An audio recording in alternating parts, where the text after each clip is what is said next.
obrigado aqui pela presença de todos e todas aqui. A gente vai iniciar aqui a nossa apresentação aqui, que vai dar suporte à coletiva de imprensa. Essa é uma apresentação, uma leitura técnica do primeiro semestre. Então, muito do que vocês vão ver aqui estão baseados em dados e comportamentos do mercado. A gente deve explorar aqui o ambiente econômico, o mercado imobiliário, o mercado de financiamento, o CGI e algumas perspectivas. Tá? O nosso objetivo, então, hoje é apresentar esses números e os primeiros movimentos por trás desses resultados. Tá? Como mencionei, uma visão técnica sobre os desafios e oportunidades de continuidade do crescimento. Então, sem mais delongas, eu vou passar aqui para o primeiro slide.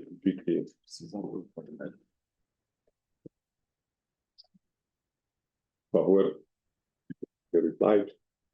A gente queria trazer, no sumário executivo, quais são os principais destaques. Então, o financiamento imobiliário, ele apresentou um desempenho acima do que a gente tinha esperado, com a expectativa, crescimento de 23% em relação ao mesmo período, tá?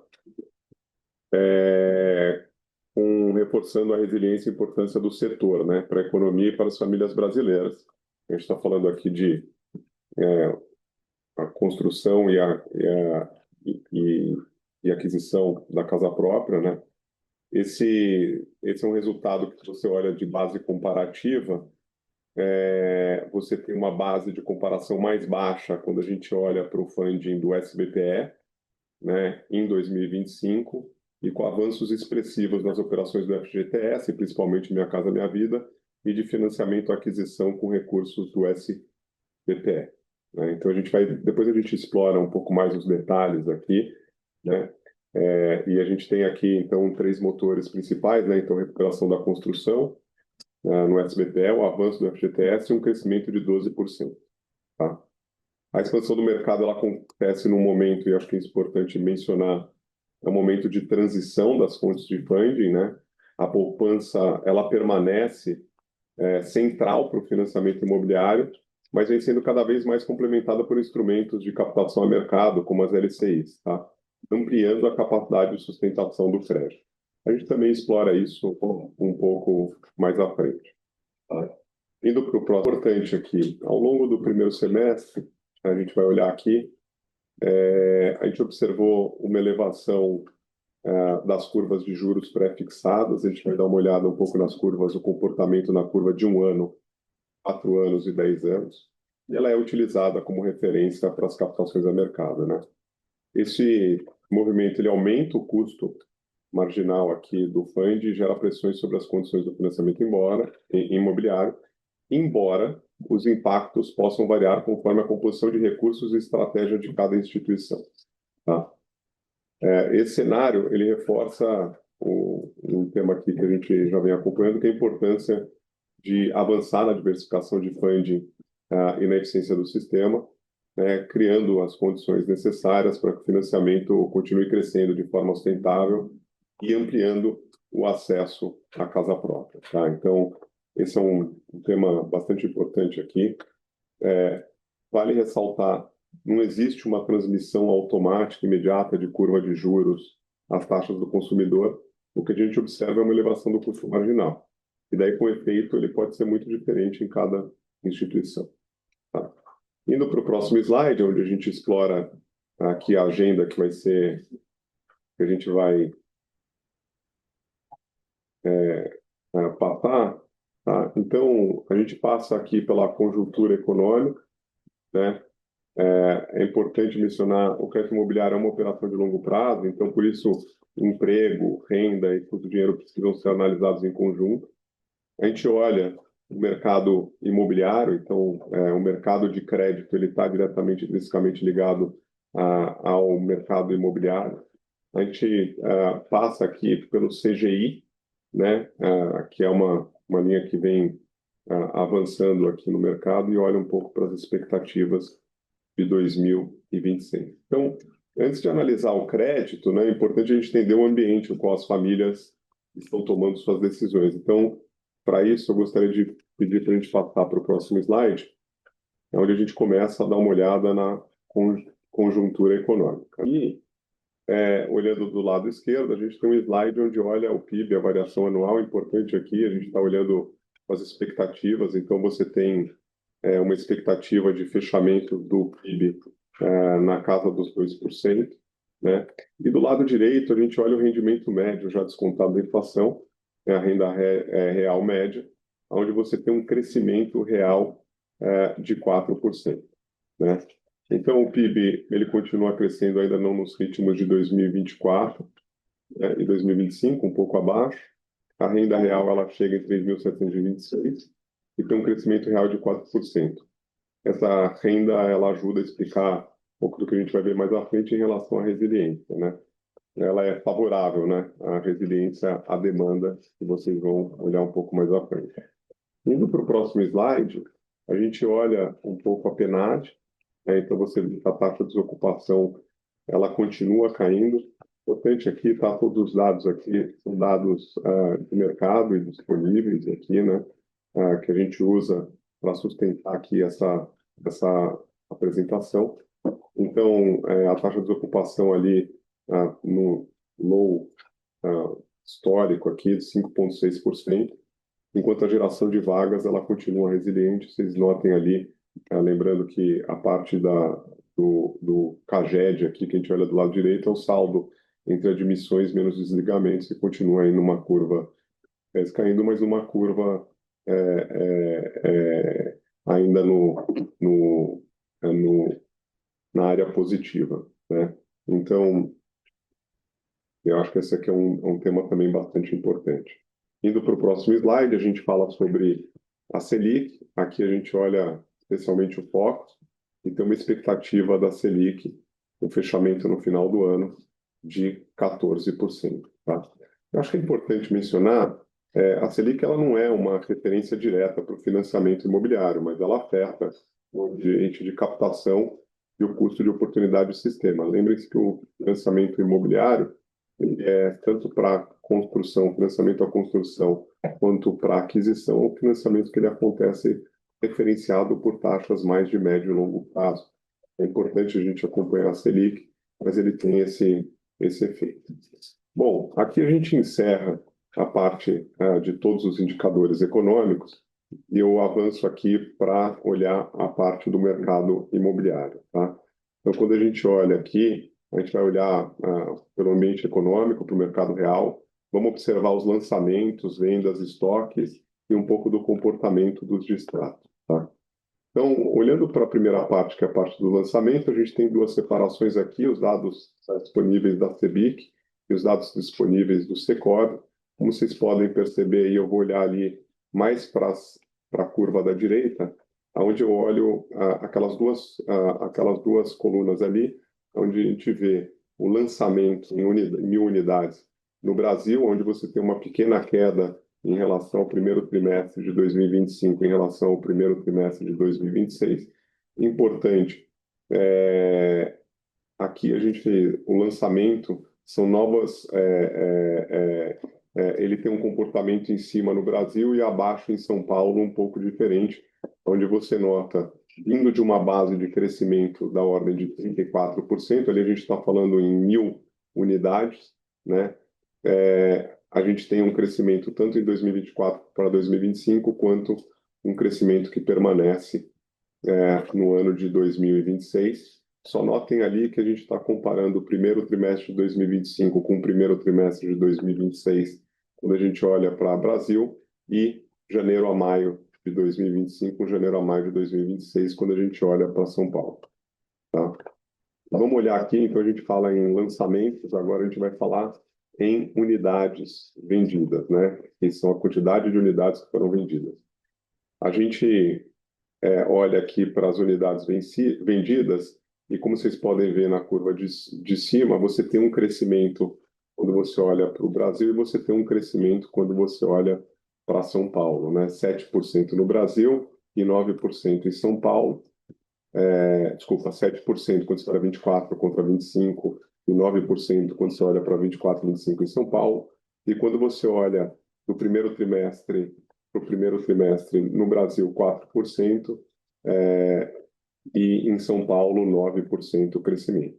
A demanda segue relevante, apoiada por formação de família, renda e emprego, e pelos programas habitacionais. A gente vai ver o efeito aqui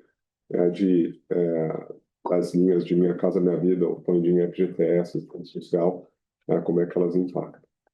Olhando para estoque, o estoque ele tem um crescimento, especialmente em São Paulo, mas não é razoável classificá-lo automaticamente como um excesso de oferta, né? Você tem, naturalmente, algumas acomodações, algumas questões temporais.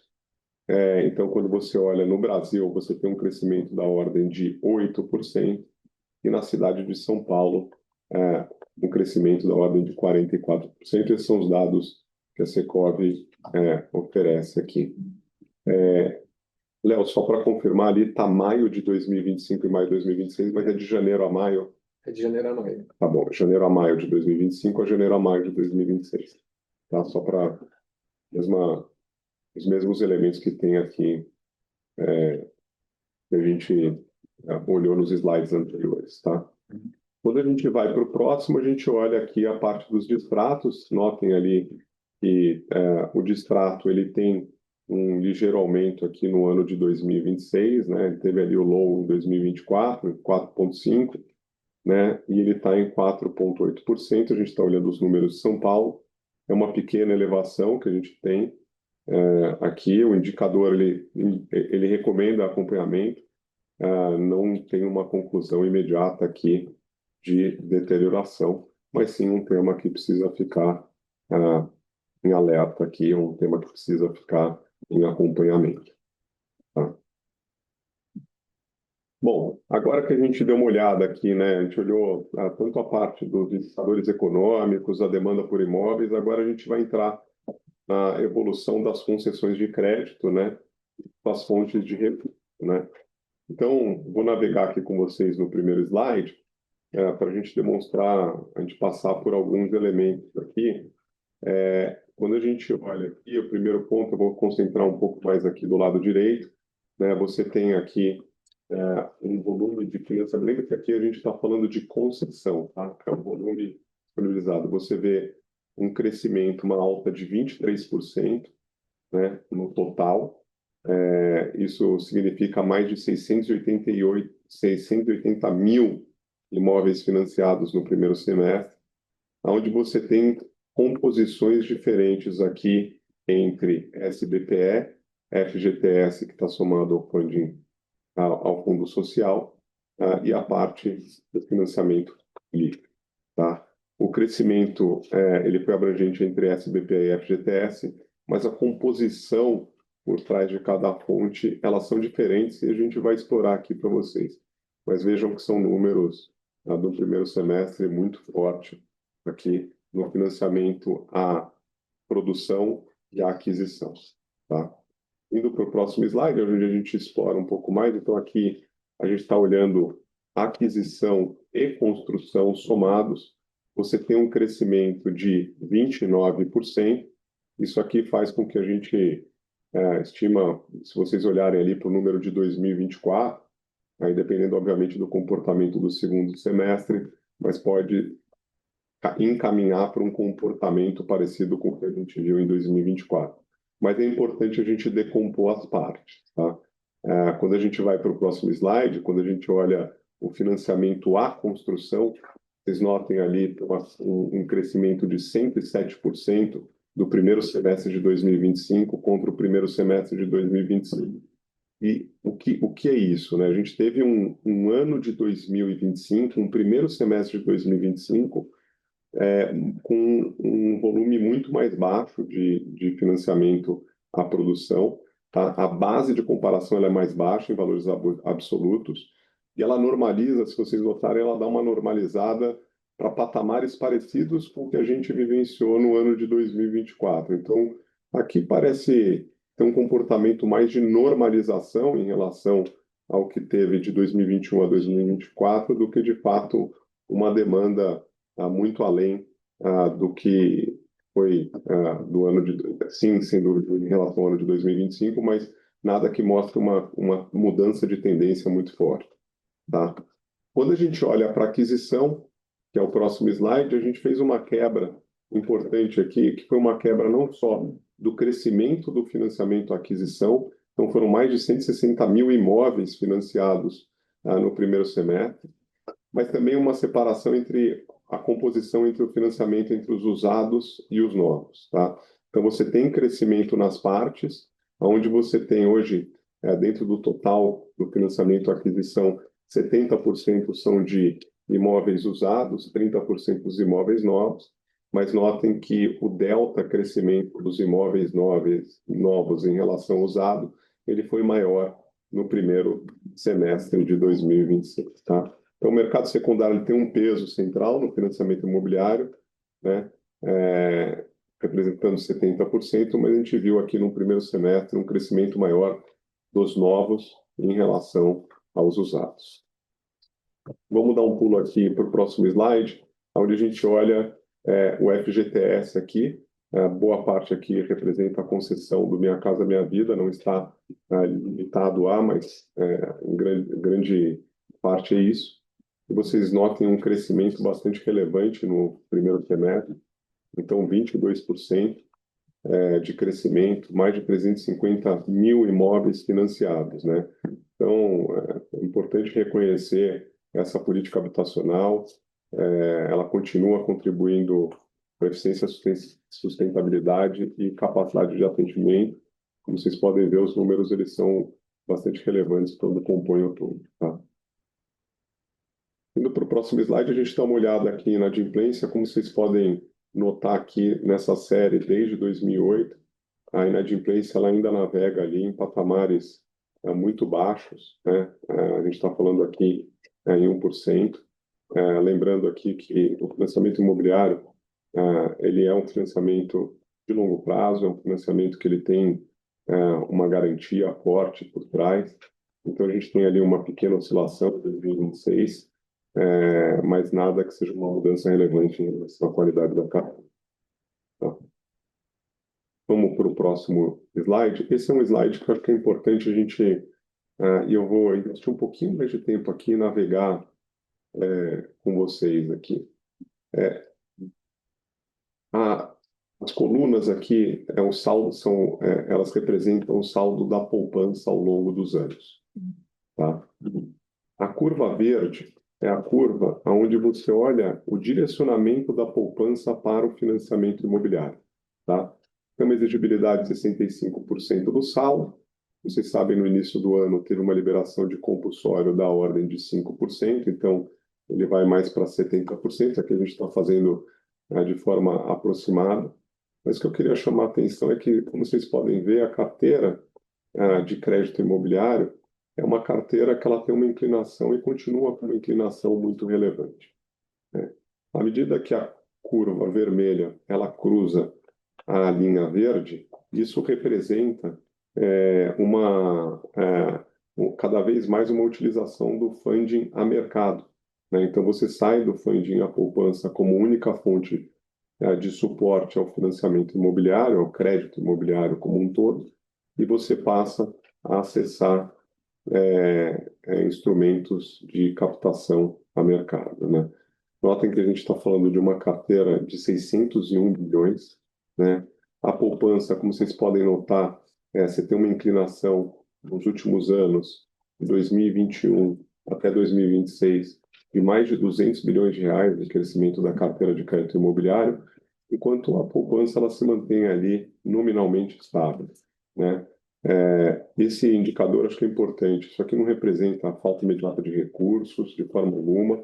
Ele mostra que a carteira cresceu mais do que a parcela tradicionalmente direcionada para a poupança, né? Eu acho que aqui o grande debate, e acho que essa é uma função central, uma função muito importante que a gente tem aqui na BCIP, é justamente essa transição, né, do modelo de funding que estava mais amparado pela poupança, cada vez mais está amparado a fontes a mercado. É o nosso papel aqui também de construir tecnicamente, apoiar e participar das discussões para que essa transição ela aconteça da melhor forma possível, sempre buscando dar o suporte ao crédito imobiliário, às famílias que, obviamente, estão buscando aqui a aquisição da casa própria, tá? para o próximo slide, porque eu queria só... Então, notem que aquela diferença ali, como eu falei, ela está diretamente relacionada a captações a mercado, né? E é importante cada vez mais que a gente tenha esse componente de captação a mercado, que a gente tenha um acompanhamento nas curvas, e olhe qual que foi o comportamento das curvas ao longo dos últimos meses, né?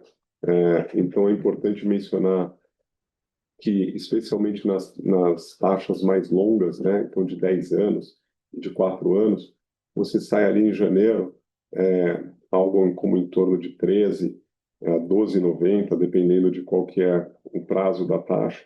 Aí você escala essas taxas para 14,7, né? Ou 14,6 ou 14,1. Esse é um movimento, obviamente, a gente sabe que a taxa ela abriu, como a gente fala bastante aqui nos últimos meses. Esse é um comportamento que vai muito além das fronteiras do país, então, por questões geopolíticas influenciando o comportamento dessas curvas, né? Então, ela incorpora inflação, política monetária, uma situação fiscal e as questões geopolíticas, né? Um ponto relevante para o setor é que o custo de captação de médio e longo prazo aumentou, né? Ele empinou essa curva. É um tema, exatamente como a gente mencionou no slide anterior, que está relacionado a essas novas fontes de funding ou fontes de fundo de mercado. É um tema importante para a gente monitorar, acompanhar, da mesma forma que a curva ela teve esse momento de subida, ela pode ter uma queda. As expectativas apontam mais para ela estar flat ao longo do ano, mas é um tema para a gente ficar bem atento aqui no segundo semestre. Eu finalizo essa parte aqui com um slide só para mostrar o espaço que ainda tem para o crédito imobiliário em relação a outros países ele avançar, né? Então aqui é uma relação do crédito imobiliário sobre o PIB, tá? Ele é um número, a gente olha para 2025, tá? Eu acho que a gente deve ter avançado um pouco aqui, né, Felipe, em relação a esse dado aqui, mas notem que a gente ainda navega na casa dos 10%, né, entre 10% e 20%, quando você olha para outros países aqui, onde o crédito imobiliário em relação ao PIB representa um percentual muito maior. Isso aqui para dizer que existe espaço para expansão, mas o objetivo não deve ser crescer a qualquer custo, mas sim criar o ambiente, criar a infraestrutura para que esse mercado ele cresça da forma mais saudável possível e apoiando, obviamente, a aquisição da casa própria e financiamento à construção, que é necessário para que a gente tenha, obviamente, a aquisição da casa própria. Tá? Bom, além do financiamento para compra ou construção, imóvel, como vocês sabem, e recentemente teve essa operação, ele também pode ser utilizado como garantia, né, para acesso ao crédito com condições mais adequadas. Então, ou com outras condições. E daí, aqui a gente vai para um slide onde a gente mostra o comportamento do CGI, né, o crédito com garantia de imóvel, né, o crédito em garantia imóvel. Então, se a gente puder abrir um pouco do comportamento, vocês notem que o estoque ele tem um crescimento relevante quando você compara ali ano contra ano e ele vem numa curva ascendente, né? Então, em junho, comparando os números, a gente vê um crescimento de 27%. E aqui a gente tem umas condições médias aqui. Então, o valor médio dos empréstimos da ordem de 267 mil, o prazo médio dos contratos 13 anos e um LTV, né? O LTV é aquela relação entre o valor que foi disponibilizado em relação ao valor da avaliação do imóvel, da ordem de 33%. Tá? Ele tem um custo mais baixo, ele traz uma garantia real, né? E ele tem diferentes formas de ser aplicado, né? Investimento no negócio próprio, reforma do imóvel, consolidação de dívida, e eventualmente recursos para necessidades emergenciais. Ele está amparado no marco legal das garantias, né, que aperfeiçoou e simplificou o procedimento para essa constituição e execução das garantias imobiliárias. Então, ele é bem relevante. Vamos para o próximo slide, que a gente dá uma olhada. Então, a gente olhou a carteira, agora a gente olha o lado das concessões. Então, no primeiro semestre, a gente teve um crescimento de 31% em relação ao mesmo período no ano passado, onde a gente sai de 5 bilhões de reais para 6,7 bilhões de reais. Tá? É um produto com potencial de crescimento, né?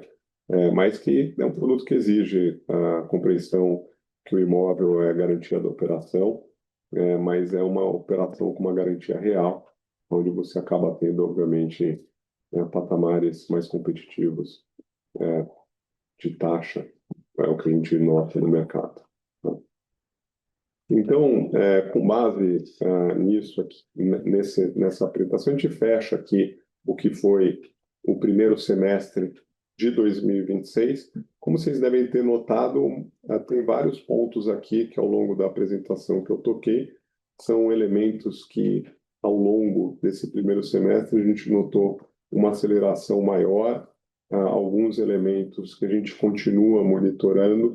Vocês podem notar que tem volume de dados bastante relevante aqui que a gente acompanha, o que nos traz aqui para quando a gente olha para a projeção e expectativa de 2026, a gente está fazendo uma revisão, tá, nesse momento, com base nos dados que a gente tem disponível, e a gente deve soltar na semana que vem as nossas projeções para o ano para o segundo semestre de 2026, tá? Então, eu vou pedir aqui para vocês que acompanhem aqui na semana que vem essa nossa revisão.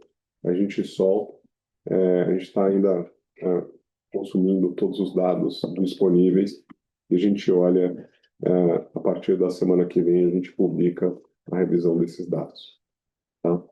Eu queria fechar aqui a apresentação com algumas conclusões aqui para você. Então, o financiamento imobiliário ele mantém uma trajetória positiva, com desempenho acima das expectativas no primeiro semestre. A continuidade desse crescimento ele dependerá de uma base de funding mais ampla e diversificada, que complemente as fontes tradicionais. Nesse novo cenário, previsibilidade, segurança jurídica, digitalização e eficiência serão fundamentais para preservar a oferta de crédito e ampliar o acesso ao financiamento imobiliário. E o cenário ele reforça a necessidade do diálogo entre o setor e o poder público, os reguladores e os demais participantes. Aí a BCIP, a gente vai continuar contribuindo de forma técnica e construtiva para o aperfeiçoamento do modelo de funding, o aumento da eficiência, a segurança jurídica e a ampliação do acesso ao crédito. Tá? Esse é o nosso papel. Tá? A agenda de habitação é uma agenda de Estado de longo prazo e a gente vai tratar da maneira técnica e permanente.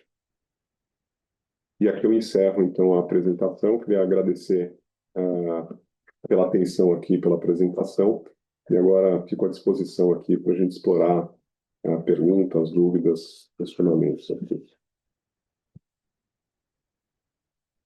Bom, Michel, a gente já tem uma pergunta aqui vinda pelo chat do Roberto Zanré, que é da Gestora Northwest, ele é professor da BCP Educação.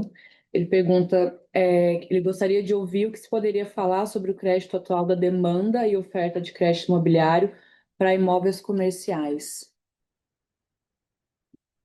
A gente não tem o dado dos imóveis comerciais aqui, a gente não separou ele, não sei, Felipe, se você quer pegar ele. A gente não separa esse dado diretamente, mas aqui dá para usar os dados que a gente enxerga que vêm de outras fontes, como o Secov de São Paulo e outros. E no caso da cidade de São Paulo, há uma demanda muito forte por eles. Então, mas a gente não tem um dado nosso sobre o imóvel comercial propriamente dito. A gente tem o financiamento da construção que nós temos, por exemplo, ele é amplo e abarca todos os modelos todas as atividades de construção das incorporadoras. A Thaís do Metro Quadrado pergunta: temos visto com as prévias das incorporadoras para o segundo trimestre que os projetos de média e alta renda têm sido um ponto de atenção. Quanto desse estoque hoje vocês atribuem às condições de crédito, especialmente aos juros elevados? Uma melhora no financiamento seria suficiente para acelerar a absorção ou há um problema de oferta que vai além do crédito? Desculpa, qual foi o nome da pessoa? A Thaís, Thaís. Thaís Soares. Thaís, assim, o que a gente identifica aqui, como a gente trouxe ao longo da apresentação, e a gente acompanha, é que as taxas de financiamento imobiliário elas têm se mantido relativamente constante aqui. Obviamente que, como eu mencionei num dos slides, tem ali um descolamento entre qual que era a fonte principal de funding, que era a poupança, e ela passa a ser uma fonte de funding a mercado, né?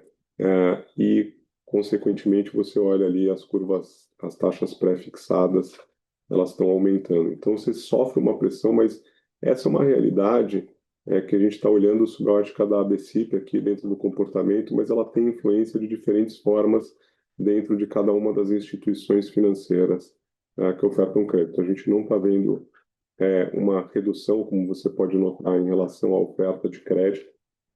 Você vê que no ano contra ano, e daí a gente falando do financiamento à aquisição, você vê um crescimento da ordem de 12%.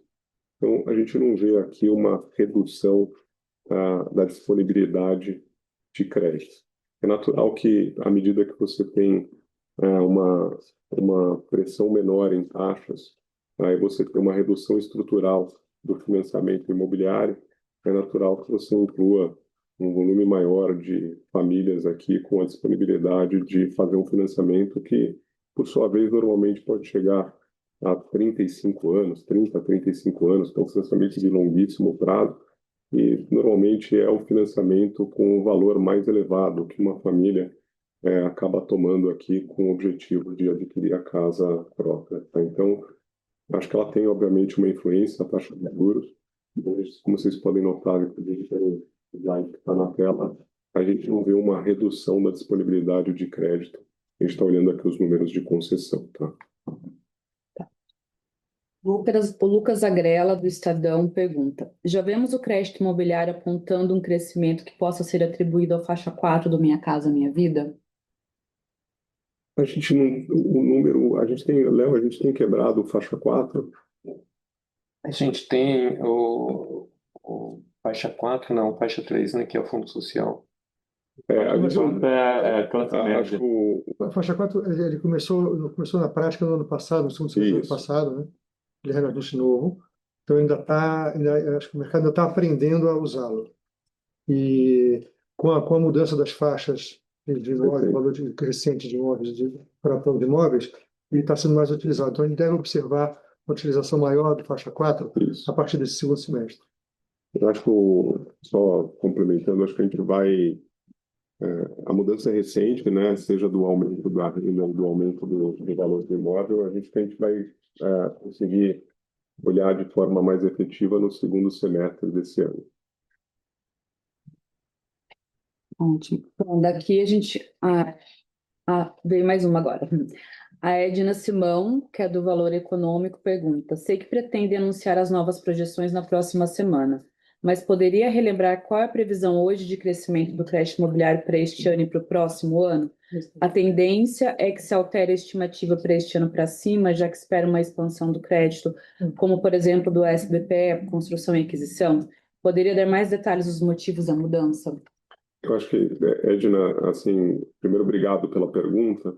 Essa aqui são os dados das nossas projeções e expectativas para 2026, tá? A gente vai ter os debates aqui ao longo dessa semana, mas eu queria te trazer alguns elementos aqui. Eu acho que a gente deve, como ao longo da apresentação eu tratei, do mundo de SBPE ali, você tem um comportamento do financiamento à produção, ou seja, o financiamento à construção e o financiamento à aquisição. Como você, ao longo da apresentação, eu explorei, a gente teve um primeiro semestre de 2026 muito mais forte do que o primeiro semestre de 2025. Isso é muito mais um ajuste da demanda que aconteceu o ano passado do que uma mudança estrutural, tá?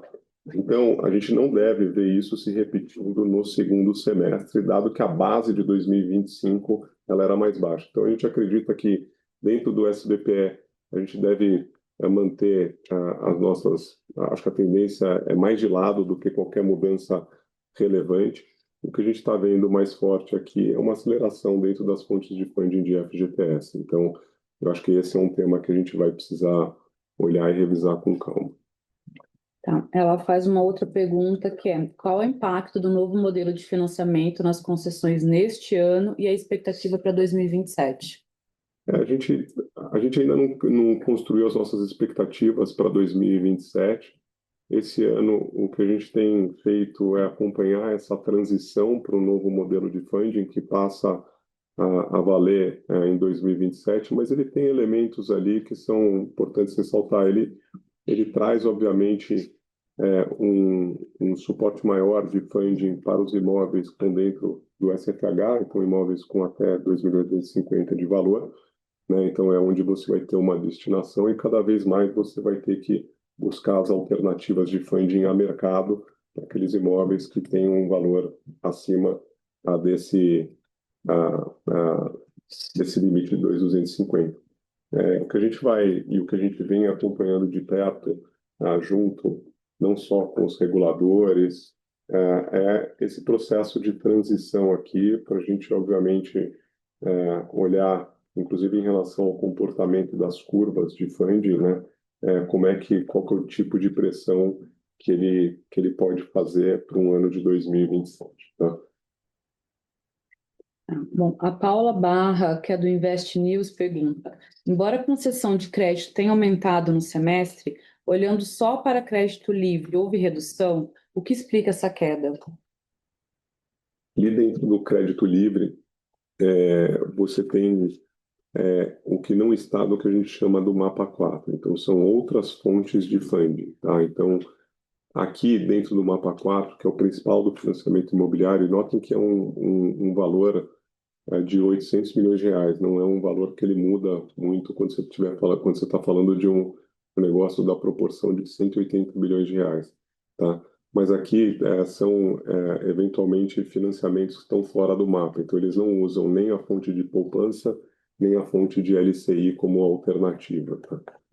Mas é um valor baixo aqui de queda. Tá, bom, acho que aqui encerramos. Caso surja mais alguma pergunta, a gente... Curi, Malu do Infomani. Eu peguei aqui as estimativas que a BCP compartilhou com a gente em janeiro, e aí o que muda, na verdade, é FGTS, então, é isso que vocês estão revendo. É o que a gente está. A gente tá, 15% do SPPE, 66% do crédito livre, continua o mesmo. A diferença na previsão de que haveria uma alta de 5% no funding via FGTS, e aí, né, ali quase 38, né? Malu, a gente está olhando o SPPS também, tá? Só estou trazendo os elementos aqui que Tá bom. compõem o que aconteceu no primeiro semestre, porque como você olha um crescimento lá no nosso slide ali de apresentação, um crescimento mais inclinado, é só para explicar aqui que a gente vai passar por essa revisão para ter certeza que essa normalização no segundo semestre, ela não gera um efeito de trazer para muito mais para o núcleo de 15%, ou se vai ficar alguma coisa entre 15% e o que a gente viu. Eu acho que esse é um primeiro ponto. Em relação ao FGTS, sim, a gente vai fazer a revisão. Acho que tem um potencial aqui da gente rever um pouco mais para cima. E o livre, dado o comportamento aqui que a gente viu no primeiro semestre, também é um tema que a gente vai precisar revisar. Tá. Pode acrescentar aqui no caso da FGTS, talvez eu possa olhar de duas maneiras. Uma é que o FGTS, esse aumento que está ali, é porque houve revisão do orçamento do FGTS. Então, o número que está ali reflete o orçamento do FGTS. Isso. Então, esse orçamento é dado lá pelo Conselho Curador, pelo Ministério das Cidades, e então já está dado ali. Então, por isso que ele subiu, porque houve novas destinações para o FGTS. Remanejamento interno e também o aumento do fundo do pré-sal, fundo social. Fundo social. Agora, a efetiva execução disso aqui que pode variar, mas isso aqui aí é o orçamento dado. Tradicionalmente, já terminando o ano, raramente ele cumpre os 100%, mas a gente está vendo isso ainda. Entendi. Se eu puder pedir mais uma declaração, Paulo Cury, não sei, quando a gente veio aqui na primeira coletiva em janeiro, quando a Patrícia ainda estava aqui, foi compartilhado uma expectativa de um otimismo cauteloso, assim, e naquela época o Focus ainda falava de Selic a 12,25%. Agora a gente tem um cenário bastante diferente. Numa outra ponta, teve liberações de políticas que fomentaram, né, o setor, mas a gente sabe o quanto o setor depende de crédito, seja para construção ou lá na ponta. Então, vocês poderiam dar uma aspa assim, de qual que é a nova expectativa para a gente poder atualizar isso também? Eu acho que assim, a gente não vê um cenário, e daí eu tô colocando assim, eu acho que a gente tem que olhar para o cenário com a mesma cautela que a gente estava olhando para o primeiro semestre. O que você nota aqui é que você tem um cenário em que, pese todos os indicadores econômicos que a gente acompanhou aqui na primeira parte, eles têm demonstrado um comportamento com uma volatilidade menor. A gente sabe que tem um volume de endividamento maior das famílias. A gente tem aqui uma curva pré, ela está, obviamente, inclinada. Então, eu acho que a gente tem que ter muita cautela aqui e acompanhar de perto o que deve acontecer ao longo do segundo semestre.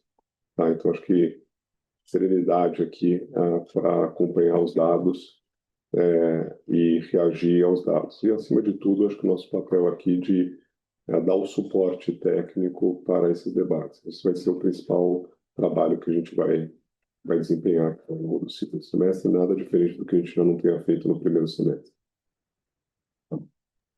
Bom dia, aqui é o Hernani Fagundes, do Associate News.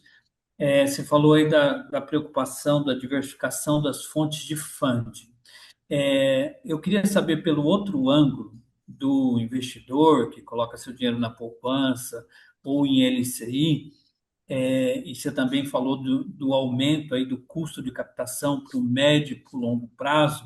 Como é que vocês enxergam essa dinâmica daqui para frente? Porque a gente tem visto muita competição, até mesmo com a popularização aí, por exemplo, de cofrinhos, caixinhas que acabam concorrendo com LCI e poupança. Como é que vocês estão monitorando os investimentos que concorrem com as fontes de funding da ABCIP?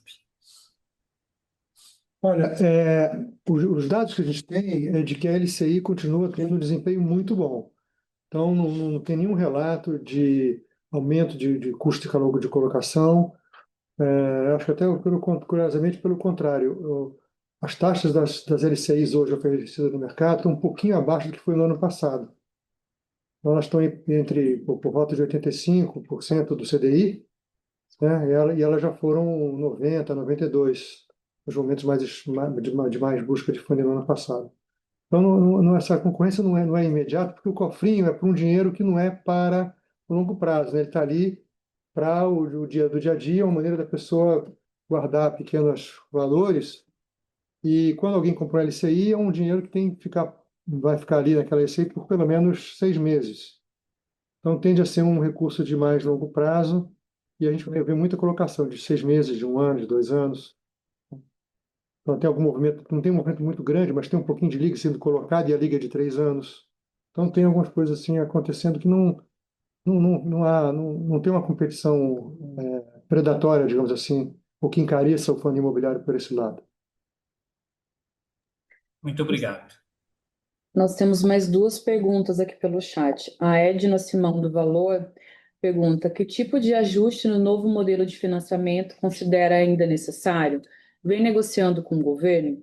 Pergunto isso porque o teto de juros de 12% parece que é um ponto que, num cenário de juros altos, pode atrapalhar o funcionamento do novo modelo.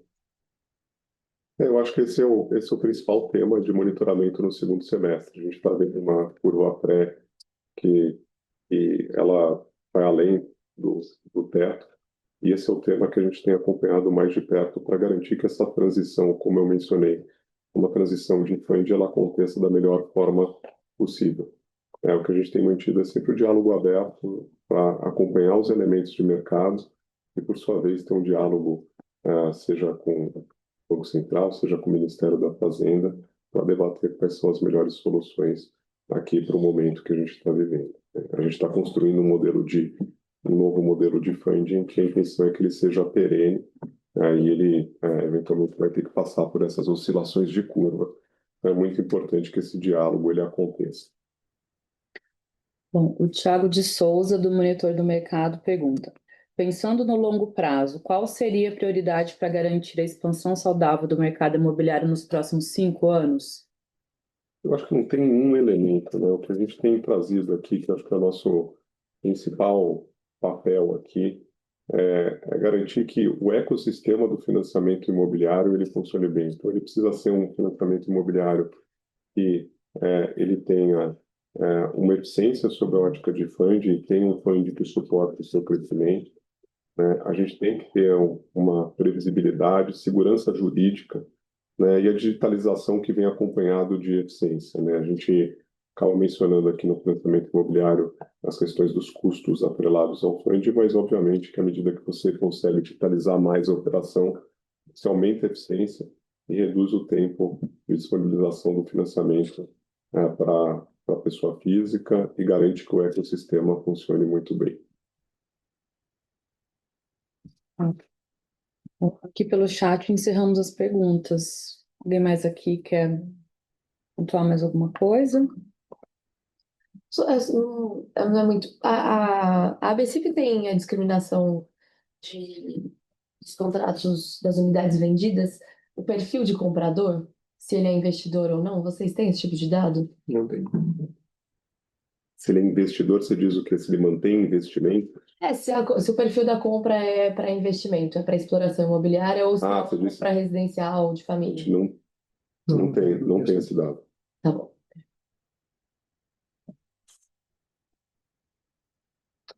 Muito bem, ó. Eu queria agradecer aqui primeiro a presença, queria agradecer as perguntas. Como eu mencionei, na semana que vem a gente solta a nossa revisão aqui do cenário para o segundo semestre de 2026. Né, e a gente deve encaminhar a apresentação para vocês, para todos que participaram, todos que estão presentes aqui, essa apresentação. Tá? Muito obrigado. Boa terça-feira para todos. Obrigada. Obrigada, gente.